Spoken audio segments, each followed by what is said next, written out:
Mon objectif désormais était d'engager des spécialistes de la fabrication du thé pour les plantations indiennes, de me procurer des outils utilisés dans les meilleures régions pour la fabrication du thé et de rassembler une nouvelle collection de pousses de théier.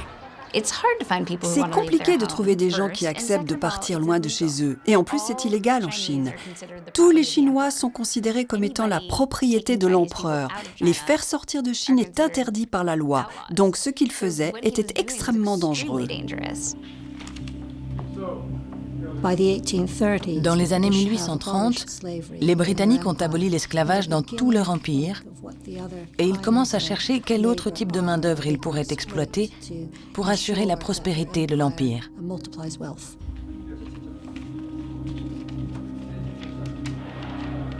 Ils se mettent à réfléchir à des systèmes pouvant remplacer l'esclavage. C'est dans ce contexte que le travail des coulis se développe.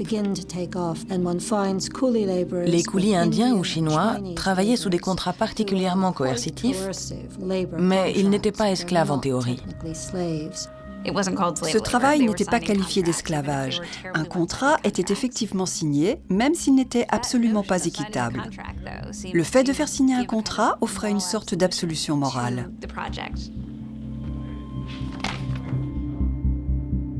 Ils ne savaient pas écrire, alors qu'on ne me parle pas de contrat. Cela dit, beaucoup d'entre eux étaient tout simplement kidnappés. Je connais des histoires où des gens ont été enlevés, kidnappés.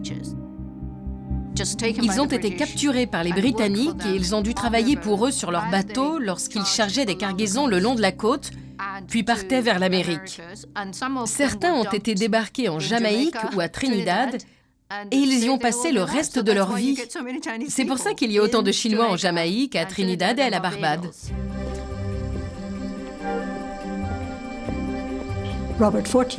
Quand Robert Fortune expédie ses plants et ses graines de thé de Chine, il ramène également avec lui en Inde des cultivateurs chinois, des paysans et des experts de la culture du thé. Tout dépassa mes plus grandes espérances. Et il ne me restait plus qu'à conditionner mes plantes et à partir pour l'Inde.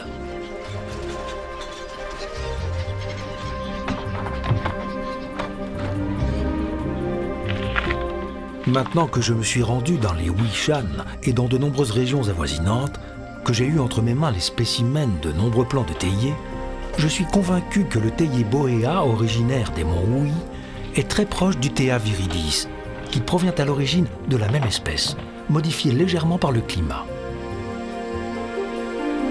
Oui, les théiers des montagnes jaunes et ceux des monts Hui sont de la même espèce. Même en y regardant de très près, il n'y a que des différences minimes, certainement pas suffisantes pour constituer les caractéristiques d'une variété distincte. Je peux aussi affirmer que les caractéristiques et les différences chimiques qui distinguent le thé noir du thé vert sont la conséquence d'un processus de chauffage et de fermentation, accompagné d'une oxydation par l'air, et non d'un traitement de séchage à plus haute température, comme on le pense généralement. Au bout du compte, une fois le travail accompli, il avait été l'homme de la situation, sur le plan scientifique, mais aussi grâce à son esprit d'aventure et à sa force de travail, alors qu'il était un occidental isolé à l'intérieur de la Chine.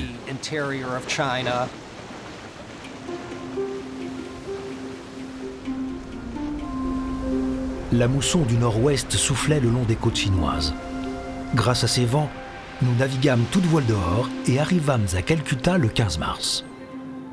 À peine sur place, je reçus l'ordre du gouverneur général de l'Inde de me rendre dans toutes les plantations des districts du nord-ouest pour faire un rapport sur leur état et leur potentiel.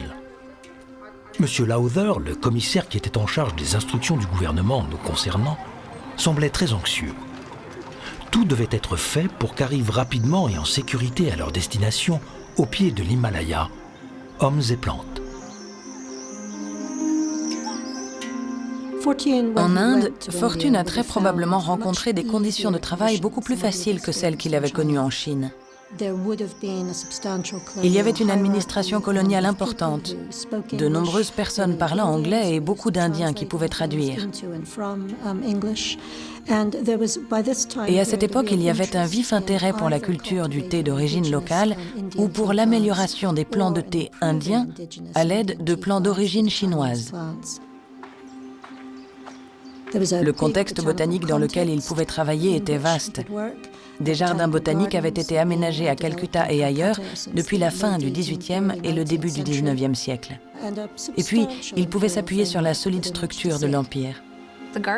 Les jardins botaniques de Calcutta ou de Kew étaient au centre de l'ingénierie industrielle de l'ère victorienne. Ce n'étaient pas seulement de jolis jardins. Aujourd'hui, quand on pense jardin, on imagine un lieu ornemental, mais à l'époque, c'était d'abord des endroits utiles. Et pour fortune, voyager et se rendre dans un jardin revenait à se rendre dans un centre de recherche industrielle.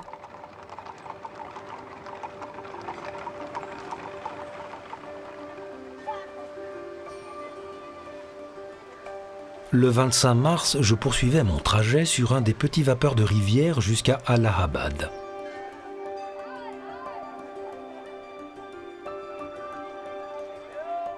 Le soir du 19 avril, je quittais Allahabad dans une voiture du gouvernement pour Saharanpur. Dans ce paysage étrange et magnifique, les montagnes enneigées imposaient leur magnificence, soulignée par l'éclat du soleil.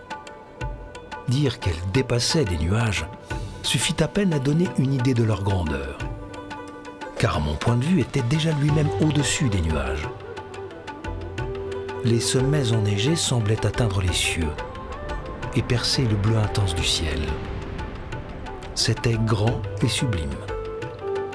Et combien les plus spectaculaires travaux de l'homme semblaient ridicules à côté.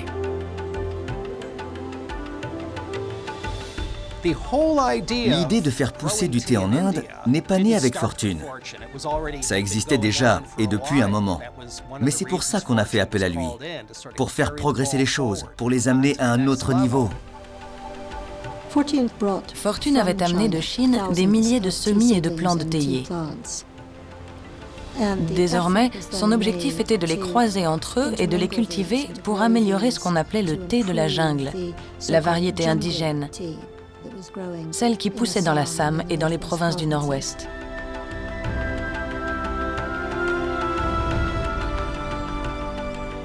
Le bilan de ma mission peut s'établir comme suit. Près de 20 000 plants de thé originaires des meilleurs terroirs du thé noir et du thé vert du centre de la Chine ont été introduits dans l'Himalaya. 6 artisans de premier ordre, 2 chefs d'équipe et un grand nombre d'outils provenant des renommés districts de Huizhou ont été également importés et installés dans les plantations du gouvernement sur les collines.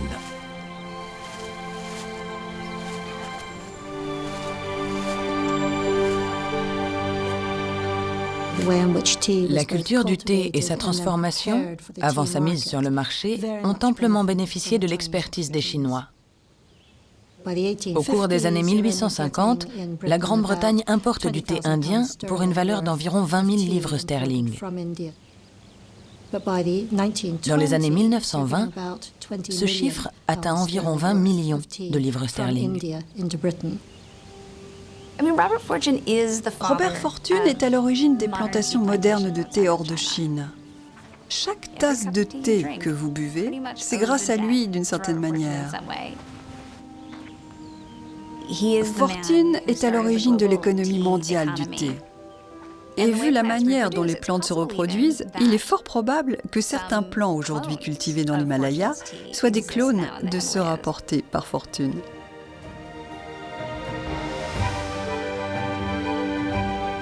Le vol du thé a eu des conséquences à la fois en Chine et à l'étranger.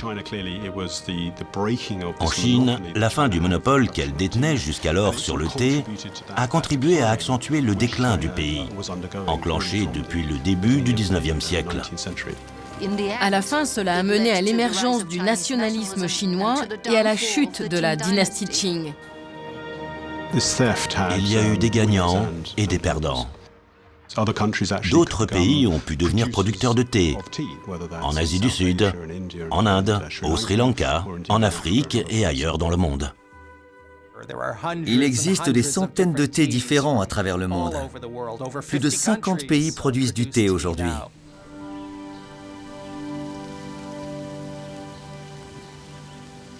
Aujourd'hui, alors que le thé est devenu une nécessité de vie en Angleterre et dans ses colonies, sa production à grande échelle et à coût réduit est devenue une question de première importance.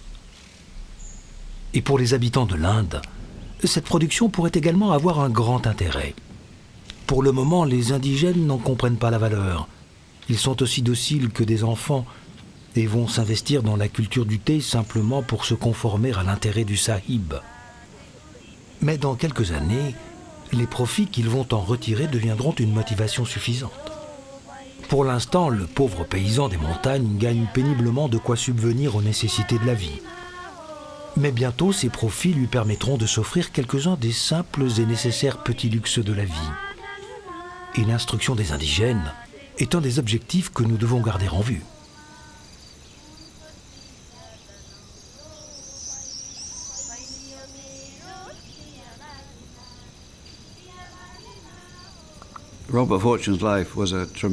La vie de Robert Fortune est une réussite extraordinaire. Il a pu prendre sa retraite à la cinquantaine, après 20 ans de voyage, en jouissant d'une réputation fantastique et semble-t-il d'une jolie petite fortune. Je pense qu'il était très connu parmi ses pairs. Il était membre de la Société royale de géographie qui regroupait l'élite des scientifiques de l'époque. Mais au moment où il effectue ses voyages et ses travaux, Darwin écrit L'origine des espèces et Wallace est en Indonésie. Est-ce que Fortune était l'un de ces géants? Non, même pas de son vivant, je crois. Pourtant, ça ne veut pas dire que ce qu'il a fait n'a pas été important ou n'a pas changé le monde. Ça signifie seulement que d'autres ont changé encore plus le monde que lui. C'était une période très fertile en découvertes scientifiques.